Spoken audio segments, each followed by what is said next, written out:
ছেলেটা প্রচণ্ড দুষ্টু। 2 বছর বয়সী ছেলেটা সবাইকে নাজেহাল করে দেয়। আমি সারাদিন অফিসে থাকি, এইসব কথা অনন্যাই আমায় বলে। আর আমি বাড়িতে থাকলে বাচ্চা দুষ্টুমি করে, যা বাড়াবাড়ি রকমের নয়। এটা ওটা ভাঙ্গাভাঙ্গি তার স্বভাব। অনন্যার পড়ালেখা বিয়ের পর আমার মার পড়তে দেননি। সংসার সামলানো দায় হয়ে পড়েছে তাই। এছাড়া পাড়ার প্রতিবেশীরাও কটু কথা বলে। আমি হাসলাম একটু। আয়মান সাহেব অবাক হলেন। আমি বললাম, মিস্টার আয়মান, আপনি একজন ভালো প্রেমিক হলেও ভালো স্বামী হননি।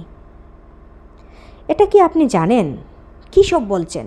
তার দায়িত্ব সব নিয়েছি, একটা পরিবার নিয়েছি, ভালোবেসেছি। ইদানিং ওর পরিবর্তনের জন্যই এত মনোমালিন্য।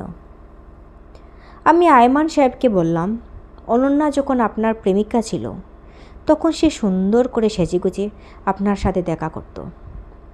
কোন কালার ড্রেস পরবে, কোন কালার ইয়াররিং, ভাবতে ভাবতেই তার বহুত সময় লাগতো। আপনার সাথে সে সবসময় স্থির শান্ত হয়ে কথা বলতো, কারণ আপনি তার প্রেমিক। অনন্যা তার মা বাবার একমাত্র মেয়ে। বাবা মায়ের আদরে আদরে মানুষ হয়েছে সে। আপনাকে বিয়ে করে সে কী পেয়েছে বলুন তো? আচ্ছা, আপনি লাস্ট কবে অনন্যাকে নিয়ে ঘুরতে বেরিয়েছিলেন, মনে আছে? লাস্ট কবে আপনার কাছে কিছু চেয়েছে, মনে আছে?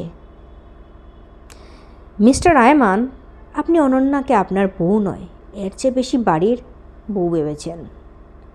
আদরে বেড়ে ওঠা মেয়েটা আপনার 14,000 টাকা বেতনেও আপনার পাশে থেকেছে। গল্পের নেক্সট পার্ট নিয়ে অন্য আরেকটা ভিডিওতে দেখা হচ্ছে। ততক্ষণের জন্য আপনারা সবাই ভালো থাকবেন, সুস্থ থাকবেন।